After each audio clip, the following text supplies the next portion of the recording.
We the people need more common sense economics and a lot less demagoguery if we are to make or support decisions affecting our welfare. I'll be right back.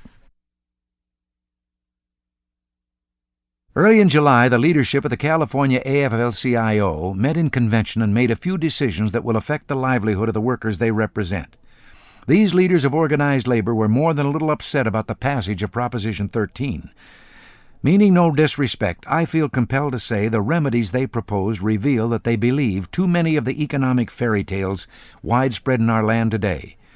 In the first place, they must be out of step with their own rank-and-file members, because those members voted for Proposition 13 in large and enthusiastic numbers. But where the economic fairy tale shows up is in the convention's decision to battle for reimposing the property tax Proposition 13 canceled back on business and industry.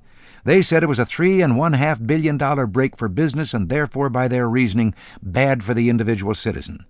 If they have their way, that $3.5 billion will end up being paid by the very individual citizens they claim they want to help. Whether it be corporation or corner store, taxes are part of business costs and must be recovered in the price of the product, meaning that all of us, as consumers, pay those taxes. Now let's take the case of a corner grocer in a nice middle-class neighborhood. The storekeeper rents the building. Everyone who shops there can understand that he must charge enough to cover the wholesale cost of the things he sells, wages to helpers, and his rent, plus a fair return for himself so he can make a living.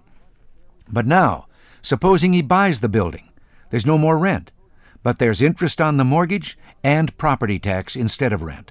Obviously, he can't stay in business if those costs can't be recovered in the price of the things he sells.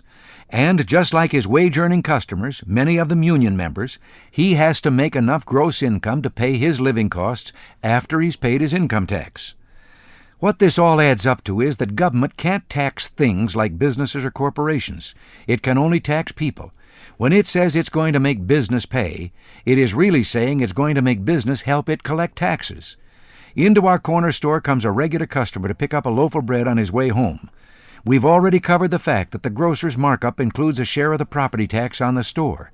But the truth is the wholesale price the storekeeper paid to the bakery included its taxes and more than 150 others going all the way back to the farmer who raised the wheat. If he can't get a price for his wheat that'll cover the real estate tax on his farm, he can't stay in business either. If the trucker who hauled the wheat can't charge enough to cover his license fees and gasoline tax, he can't stay in business. Union leaders will serve the men and women they represent a lot better if they'll drop the demagoguery and take a simple course in economics. This is Ronald Reagan. Thanks for listening. On the last broadcast, I suggested that labor leaders were conducting a kind of class warfare using some very questionable economic theory. I'll be right back. On my last commentary, I criticized the AFL-CIO California Convention for adopting some resolutions which were actually hurtful to the men and women they represent. I spoke specifically on the false idea that business can be made to pay a larger share of the tax burden, thus relieving individuals. The truth, of course, is that business taxes are part of the cost of operation and must be paid by the customer in the increased price of the product. But the labor leaders in that California convention made other decisions equally harmful to their rank-and-file members. For example, they raised the old cry born of demagoguery that income taxes should be more progressive, making those with higher earnings pay a bigger share of the tax. Well, right now, at less than $10,000 a year, and I don't think many union members earn less, you are in the top 50% of income earners in the United States, and you pay 94% of the total income tax. At a little over $20,000, you're in the top 10%, and that 10% pays half the total tax. And if you're talking of the 1/2 of 1% who earn $50,000 a year and up, go ahead, raise their tax to 100%, take every dollar they earn, and it will run the government for less than 3 days. The delegates to that California AFL-CIO convention, I'm sure, were well-intentioned, but they made it clear they did not want to cut in government spending. They want more tax revenues to pay for that spending, and they don't seem to realize the only source of additional revenue is the great working middle class, which includes their own members, and which works now almost 5 months a year to pay for the cost of government. Finally, the other proposal the convention made was to gain more revenue from the capital gains tax. The delegates echoed the president's ill-considered charge that a reduced capital gains tax constituted a windfall for millionaires. Frankly speaking, the president was a little off base. It's hard to get great numbers of people excited about the capital gains tax. Very simply, it's the tax one pays upon selling for a profit something one owns. It is true it affects mostly those who have savings to invest in stocks, land, or some other object. It is also true that capital investment is what fuels our industry and creates jobs.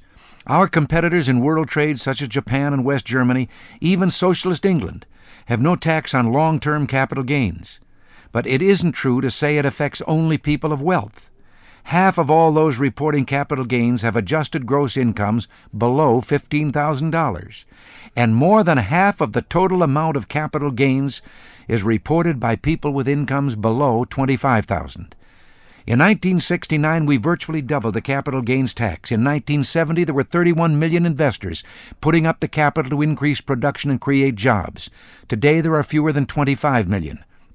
I wish today's labor leaders had the statesmanship of the American Federation of Labor Leaders in 1942, who demanded that the capital gains tax be reduced if not eliminated, because it was preventing the investment of capital needed to create jobs for their members. This is Ronald Reagan. Thanks for listening.